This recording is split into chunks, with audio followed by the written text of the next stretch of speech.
Buenos días a todos y todas. Hoy día vamos a dar inicio al examen de grado del estudiante Sebastián Barra Cisterna, cuyo trabajo de tesis titulado Enfoque del aprendizaje automático supervisado para estimar el acople interplaca aplicación a Chile Central. La comisión examinadora está conformada por el profesor guía, Matt Miller, el profesor coguía, Marcos Moreno, que está en forma telemática, y la comisión está formada por el examinador externo, Roberto Benavente, de la Facultad de Ingeniería de la Universidad Católica de Santísima Concepción, el profesor Rodolfo Araya, de nuestra facultad, y la profesora María Ignacia Calixto, de nuestro departamento. Tienes 40 minutos para presentar tu examen de grado. Vale, por favor. Muy bien.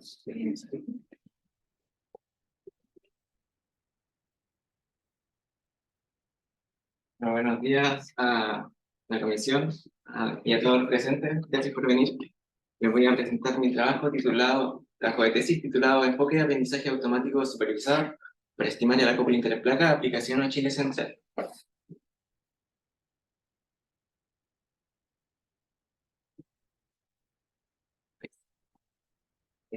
Bueno, esta presentación tendrá esta estructura. Pero para comenzar el tiro, las zonas de subducción son un tipo de imagen convergente, las cuales concentran una gran cantidad de la sismicidad a nivel global. Además no solo es una gran cantidad, sino también concentran los terremotos históricos de mayor magnitud.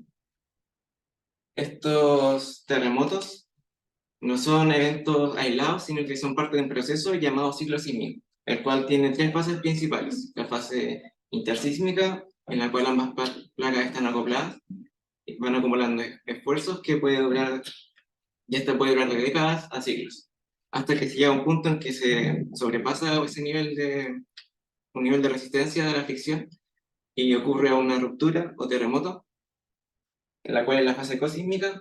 Posterior a esto, no hay un reacoplamiento inmediato, sino que siguen habiendo deformaciones debido a un deslizamiento asísmico llamado autoslip y relajación viscoelástica del manto.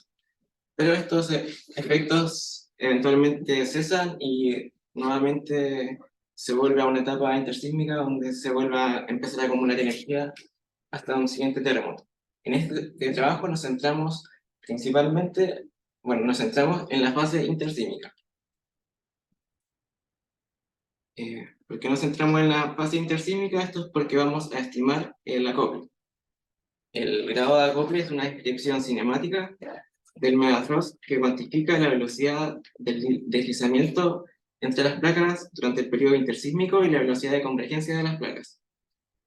Este no se obtiene con datos directos, sino tenemos que obtenerlo a través de observaciones indirectas, como por ejemplo que se obtienen con velocidades, las que se obtienen con datos de estaciones GNSS, como son las que se muestran en esta imagen, las cuales son velocidades de datos previas al terremoto del Maule, para el intersísmico previo.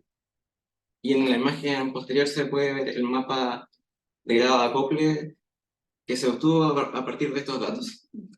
Sin embargo, esta estimación, como los datos no son suficientemente informativos, decimos que es un problema inverso mal condicionado y tenemos múltiples soluciones. Para abordar esto es que se tienen que tratar de integrar algún tipo de información a priori o restricciones a estos modelos para poder escoger uno. Para resolver este problema hay dos enfoques principales. Uno es el enfoque optimal, que utiliza el método de mínimos cuadrados para encontrar una distribución de acople que mejor ajuste con la velocidad de GNSS en superficie, y otro es el enfoque bayesiano. El primero que mencioné, el optimal, el que utiliza este trabajo de Sipul et al. 2021, en donde además de usar velocidades GNSS utilizan una hipótesis basándose, una hipótesis basada en que la microsismicidad bordea zonas que tienen un alto acople. De esta manera, aquí fijan esas zonas que son bordeadas con un alto acople como de manera a priori, por lo que lo que se obtiene con la inversión de mínimos cuadrados es la distribución de acople para los nodos que estén fuera de estos segmentos. Por otro lado, el trabajo de Becerra Carreño 2022 es una solución con un enfoque bayesiano, es decir, que no obtiene solo una distribución del acople, sino una distribución de probabilidad, por lo que además se pueden obtener las incertezas asociadas al modelo. Por otro lado, el Machine Learning o aprendizaje automático es una subárea de la inteligencia artificial que ha sido aplicada a una gran cantidad de campos, desde medicina, finanzas a ciencias en general. Esta a su vez se divide en tres subáreas: el aprendizaje supervisado, no supervisado y reforzado. Nosotros nos centramos en la primera, que es el aprendizaje supervisado, en donde buscamos una función que va a relacionar un set de variables de entrada con una variable de salida objetivo. Este aprendizaje supervisado, o los algoritmos de aprendizaje supervisado se dividen en regresión y clasificación. Clasificación es cuando esta variable objetivo que tenemos es una variable categórica, y regresión es cuando esta variable objetivo es continua. Como nosotros vamos a querer estimar el acople, que es una medida numérica, vamos a usar algoritmos de aprendizaje supervisado de regresión. Los métodos de Machine Learning han sido aplicados a geociencias ya desde algún tiempo, particularmente en sismología. Se han usado para detección y selección de fases, también para localización de terremotos. Han sido usados para la predicción de terremotos de laboratorio y para identificar patrones de deformación en la... Esto nos inspiró a plantear esta hipótesis, que los algoritmos de aprendizaje automático de regresión supervisada permiten estimar el nivel de acoplamiento intersísmico mediante el análisis de las velocidades superficiales registradas por las estaciones GNSS, con resultados similares a la estimación por mínimos cuadrados regularizados, que va a ser el método que vamos a usar como referencia para validar nuestra metodología. Por lo que el objetivo general es estimar el acople intersísmico en Chile Central entre los 28 y 35 grados sur, utilizando algoritmos de aprendizaje supervisado de regresión entrenados con datos GNSS sintéticos. Los objetivos específicos que nos propusimos fue entonces primero generar una base de datos sintéticas tanto para el deslizamiento como para las velocidades GNSS, entrenar los modelos de aprendizaje supervisado para relacionar estas dos diferentes tipos de variables, y luego comparar y visualizar los resultados tanto para los datos de test como para los datos reales, y comparar los resultados del acople con los resultados de la inversión por mínimos cuadrados regularizados y con los contornos de deslizamiento cosísmico. El área de estudio que escogimos fue Chile Central. Escogimos esta área ya que es con una gran cantidad de terremotos históricos, incluyendo dos de los recientes, el cual es el de Illapel del 2015 y el segmento norte del terremoto del Maule del 2010. Además, la zona entre estos dos segmentos, alrededor entre los 32 y 34 grados sur, es considerado un gap sísmico, ya que si bien han ocurrido otros terremotos en esta zona, estos solo han roto en las zonas más profundas o profundidades intermedias, por lo que hay zonas más someras que han estado acopladas desde hace mucho tiempo. Bueno, no que acopladas, sino que tienen un gap sísmico que dura mucho tiempo. Los datos que utilizamos fueron datos de velocidades horizontales para el periodo previo a 2010. Este set de datos lo escogimos para evitar los efectos post-sísmicos y también para poder comparar nuestros resultados con los deslizamientos los contornos de deslizamiento cosísmico. Bueno, la metodología consiste en, primero, generar los datos sintéticos, y para eso tenemos que diseñar el modelo directo. Para modelar el deslizamiento entre las placas utilizamos el modelo BAXI, donde consideramos la interfaz, pero el intersísmico como una falla normal. Para relacionar el deslizamiento de el deslizamiento con la deformación de superficie, usamos la dislocación elástica para sus fallas triangulares, de Nijman Webster. De esta manera, nosotros generamos una malla, cuya geometría está basada en el SLAB 2.0 de Hayes, hasta una profundidad de 70 kilómetros. Esta malla tiene 888 elementos, para los que se calculan las funciones de Green de forma de asociar los deslizamientos en la falla con los desplazamientos en superficie. Una vez ya teníamos esto, generamos 4.000 diferentes distribuciones de deslizamiento. Estos modelos tienen diferentes ubicaciones espaciales de las zonas de alto acople o de las asperezas. Estas pueden también tener tamaños diferentes, nivel de suavizado variable, y la cantidad también es variable, y van de 1 hasta 4. El tamaño máximo es alrededor de 2 grados en latitud, y lo escogimos inspirado un poco en el tamaño del gap sísmico. En esta imagen se muestran 8 muestras de estas 4.000 distribuciones que se generaron. Y ahí se puede apreciar que tienen diferentes niveles de suavizado y están localizadas en diferentes lugares. También el acople que tienen es variable. Una vez que teníamos estos 4.000 distribuciones de deslizamiento, se obtuvieron sus respectivas velocidades superficiales, usando el modelo directo. Y de esta manera tenemos dos sets de datos. O sea, tenemos nuestro set de datos, que consiste en las variables de entrada, que van a ser las velocidades GNSS, y la variable de salida, que va a ser el deslizamiento, tanto para la componente strike slip y deep slip. Pero como todo el análisis lo hago asociado al acople, en general me voy a referir a la variable objetivo como acople. Además de esto, una vez se tenían estos 4.000 diferentes distribuciones de deslizamientos, se generaron 4 sets de datos sintéticos, a los cuales se le agregó un error gaussiano. Y ese error, en el caso de uno de los datasets no tenía error gaussiano, y los otros se les fue agregando errores de 0.5, 1 milímetro y 2 milímetros por año. La idea de incluir el error es para representar como darle un poco más de realismo a los datos, ya que en los datos reales también tenemos fuentes de errores. Los algoritmos utilizados son Linear, Rich, Lasso, Decision Tree, Random Forest y K-Nearest Neighbors. Voy a dar una descripción breve de cada uno. El caso de Linear busca minimizar la diferencia entre el acople objetivo con la predicción de acople. Y la forma en que se realiza esta predicción de acople es encontrando una matriz de coeficientes óptima. Esta lineal es similar a la regresión lineal típica cuando uno ajusta una recta a un set de datos, pero en este caso tenemos múltiples variables y múltiples salidas. Es por eso que lo que tenemos que encontrar es una matriz.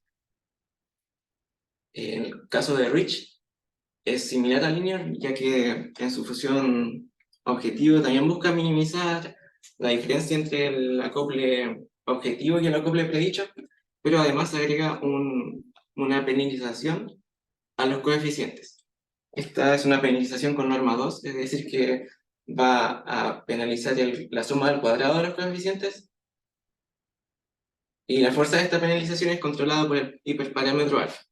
El caso de Lasso es similar a Rich, ya que también agrega una penalización o regularización, pero esta es de norma L1. Una diferencia que genera esto es que en Lasso hay ciertos coeficientes que pueden ser 0. Decision Tree es un algoritmo que tiene una forma jerárquica y va dividiendo el conjunto de datos de entrenamiento en base a decisiones que toma dependiendo de los valores de datos de velocidad de GNSS. Esto entonces va dividiendo el conjunto de entrenamiento hasta que se llegan a los nodos hojas. Es como un subespacio dentro de los datos de entrenamiento que van a tener asociado un valor de acople. Random Forest tiene varios hiperparámetros, el cual es max depth, que controla la profundidad máxima del árbol, es decir, la cantidad máxima de nodos que pueden haber consecutivos. mean sample sleep, que controla la cantidad de muestras que tienen que haber para hacer que uno se considere como una hoja, y max features, que controla la cantidad de variables de entrada consideradas para tomar las decisiones. En este caso es como la cantidad de estaciones GNSS que se van a estar considerando. Random Forest es un llamado algoritmo de ensamblaje que usa varios decision trees en su estructura. Y la forma que tiene de hacer predicciones, una vez que los árboles están entrenados, es promediar las predicciones de cada uno de esos decision trees. Y tiene varios hiperparámetros en común con decision tree, pero además hay otro hiperparámetro importante, el cual controla la cantidad de árboles que vamos a tener. Por último, KNN, o Cannear Neighbors, lo que hace es buscar las muestras dentro del conjunto de entrenamiento que más se parezcan a los datos que queramos predecir. Eso lo busca midiendo la distancia euclidiana de las variables de entrada en el conjunto de entrenamiento con las nuevas variables de entrada que queremos predecir, y promedia el acople que tienen asociadas a esas variables. Y de esa manera realiza una predicción. Y la cantidad de muestras que se consideran es seleccionada también usando validación cruzada. Ese es el hiperparámetro K que le da el nombre. Como mencioné, para encontrar los mejores hiperparámetros usamos validación cruzada. En realidad hacemos una búsqueda por grilla. La búsqueda por grilla se refiere a probar como todas las combinaciones de hiperparámetros.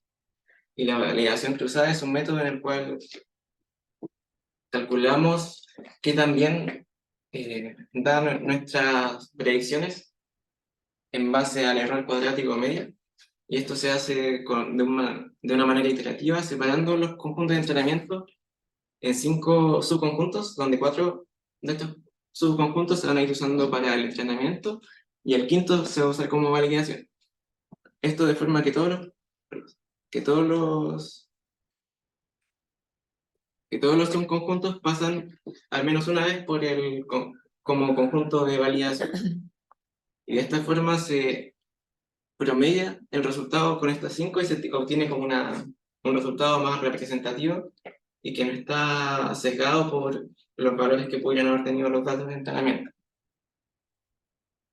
Por lo que, en resumen, esta es la metodología. Se generan datos sintéticos, se dividen estos datos en datos de entrenamiento y datos de test. Con los datos de entrenamiento escogemos los mejores hiperparámetros usando validación cruzada. Una vez tenemos estos mejores hiperparámetros, se vuelve a entrenar los algoritmos, ahora con la totalidad de los datos de entrenamiento. Y con este modelo ya entrenado es que obtenemos la estimación de acople tanto para los datos de test como para los datos reales. Y de esta forma vamos a tener resultados para los datos de test y los datos reales. Como mencioné, se va a también implementar el método de mínimos cuadrados regularizados, ya que es un método común que ha sido usado en diversos estudios para estimar acople y también es de rápida implementación. Este consiste en minimizar 2 valores. Aquí también hay un término que controla qué tan bueno es el ajuste del modelo con los datos, y otro término que controla la información, la regularización. En particular, nosotros usamos una regularización de Tikhonov que que tiene una variabilidad espacial, es decir, vamos a imponer también un operador espacial de segundo orden, de forma que se va a imponer un suavizado para las soluciones, pero este suavizado va a ser variable espacialmente, siendo más grande donde haya menos datos. La fuerza también de este suavizado se controla por un hiperparámetro, al cual determinamos usando el criterio de curva L. Bueno, los resultados. Este es un resultado para un sample del conjunto de test. En la esquina el modelo A, que es el target, el modelo que es el objetivo que queremos predecir con la inversión. Y los otros son cada uno de los resultados para cada algoritmo. Podemos notar que todos se encuentran un gran acople en la parte norte, lo que coincide con el modelo objetivo, pero en el caso, por ejemplo, de Random Forest, no encuentra que hay 2 asperezas, sino que encuentra solo una muy grande. También, además del resultado de nuestros algoritmos, hice un resultado de la inversión y podemos ver que tiene un súper, en la esquina se muestra el root mean square error de los datos de velocidades. Es bastante bueno y la forma también encuentra todas las perezas, pero tiene ciertos artefactos o diferencias en la forma de las perezas. Y en el caso de línea, Rich y Lazo son los modelos que más se parecen al modelo objetivo. Pero ese era solo un caso del conjunto de test. En estos gráficos muestro como un promedio que considera todo el conjunto de test y mostrando el R2, que es una medida o coeficiente de determinación, que es una medida de qué tanta varianza explica nuestro modelo. Esto, mientras más cercano a uno sea, va a ser un mejor modelo. Y notamos que cuando no agregamos ruido a los datos, en general todos los algoritmos dan mejor. También notamos que Decision Tree es el que tiene un peor desempeño para sin importar el nivel de ruido. Y otra cosa es que mientras más aumenta el ruido, sobre todo los algoritmos lineales van disminuyendo el R2, pero lo cual es esperable, ya que si le agregamos ruido a los datos van a tener mayor dificultad en obtener soluciones. Respecto a la velocidad de GNSS, aquí muestro los resultados para los datos sintéticos y los datos reales. En los datos sintéticos vemos un comportamiento similar a lo que veíamos antes con la estimación del sleep. Es decir, mientras mayor es el error que le agregamos, aumenta el error para los datos sintéticos, que son las barras azules. Hay que tener cuidado así porque el eje del gráfico no son todos iguales. Lo más notorio sí es con los datos reales, que cuando no le agregamos error, tienen un error muy alto para los modelos linear y rich. Es decir, que al entrenarlo con datos sin errores, estos no generalizan bien para los datos reales. Lo que contrasta con los resultados que hay cuando le agregamos una cantidad baja de error, de 0.5, en donde son los que tienen mejores resultados. Y debido a que los mejores ajustes los obtenemos con el conjunto de test con un error de 0.5 milímetros, los siguientes análisis los voy a hacer solo para ese conjunto de test. Y estos son entonces el modelo con los datos entrenados con un error de 0.5 aplicado a los datos reales. Estas son las soluciones que se obtuvieron. Notamos nuevamente que Random Forest tiene como un exceso de suavizado, teniendo una poca variabilidad espacial.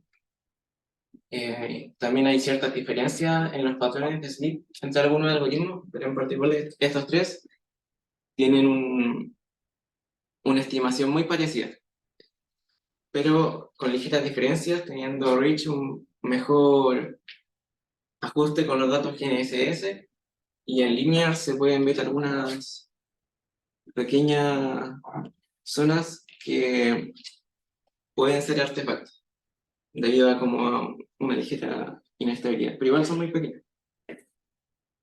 No. Si analizamos los residuales para los datos reales, aquí muestro un boxplot y los residuales. Lo principal es que mientras más achatado sea el boxplot, significa que está ajustando mejor, ya que la mayoría de los datos se están acumulando alrededor de cero. Aquí notamos que, bueno, algo similar con Random Forest, que tenemos errores bastante altos en de algunas estaciones, sobre todo porque al estar tan suavizado este método subestima el acople.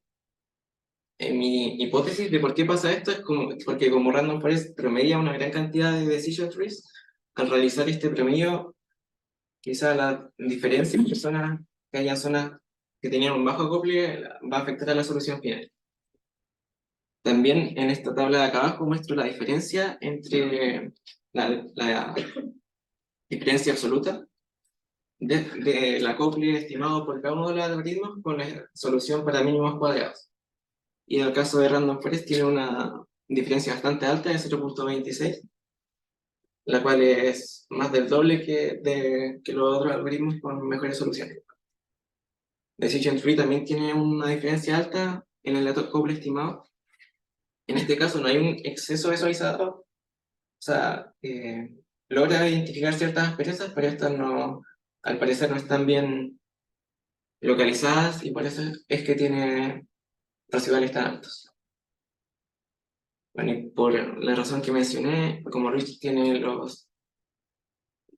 mejor ajuste a los datos, tiene la distribución de estos residuales, vemos que es relativamente normal, no presenta simetrías, y también tiene un ajuste bueno con el resultado de la estimación de acople de mínimos cuadrados, es que lo escogimos como mejor modelo. Ahora vamos a analizar algunas cosas más de este resultado de Rich.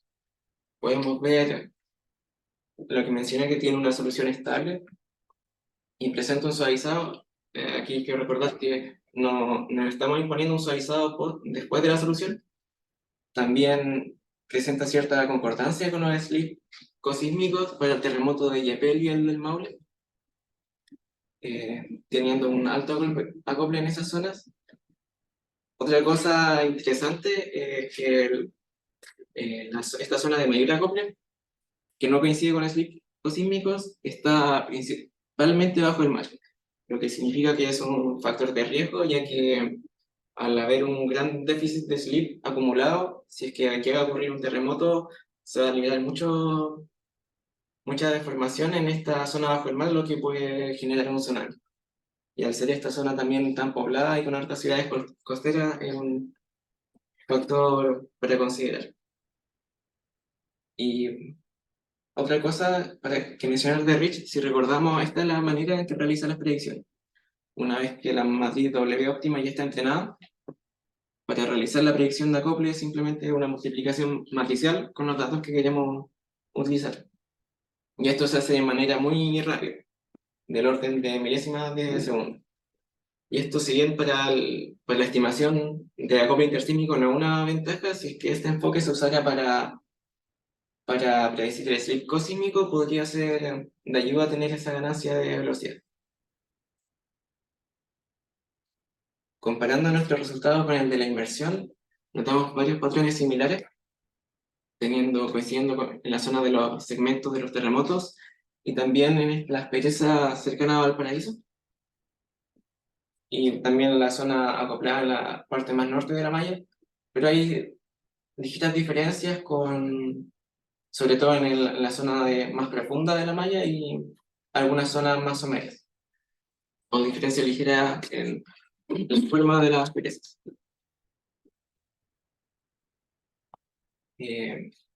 Pero aquí voy a mencionar de nuevo lo de que, a diferencia de la inmersión que se le imponía el término de suavizado, en el caso de Rich esto no está, y el modelo a través de los datos de entrenamiento aprende este suavizado. Por lo que si en vez de solo entrenarlo con modelo con un suavizado, con un laplaciano, que fue lo que usé para suavizar, se usaran formas más realistas, puede que este enfoque logre también a representar esa otra forma de suavizado más realista. Además, si recordamos, para plantear este tipo de problemas tenemos la matriz de variables de entrada, que en nuestro caso fueron datos GNSS, pero este enfoque permite también agregar otro tipo de variables que no tengan que ser necesariamente el mismo parámetro físico, por lo que se podrían incluir otros parámetros físicos como de variaciones reológicas o de variaciones en la viscoelasticidad. Por último, aquí muestro la sismicidad de la zona. Esta sismicidad no es solo previa al 2010, sino que es también posterior, tiene datos posteriores. Esto para comparar con la hipótesis de Sippel de que esta sismicidad bordea las zonas de aspereza.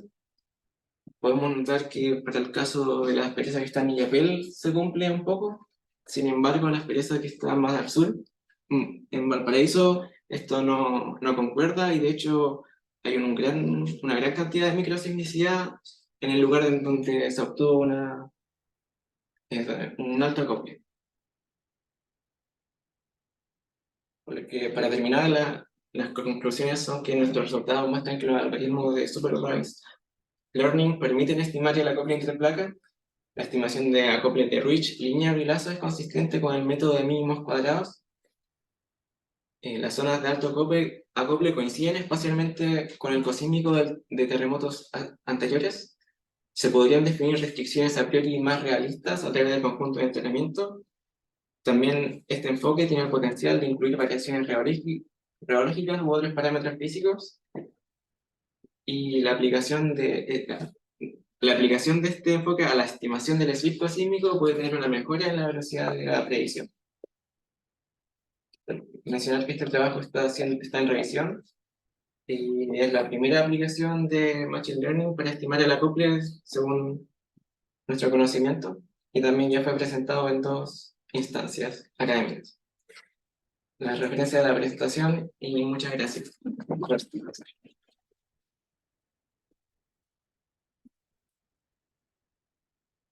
Ahora vamos a proceder al examen.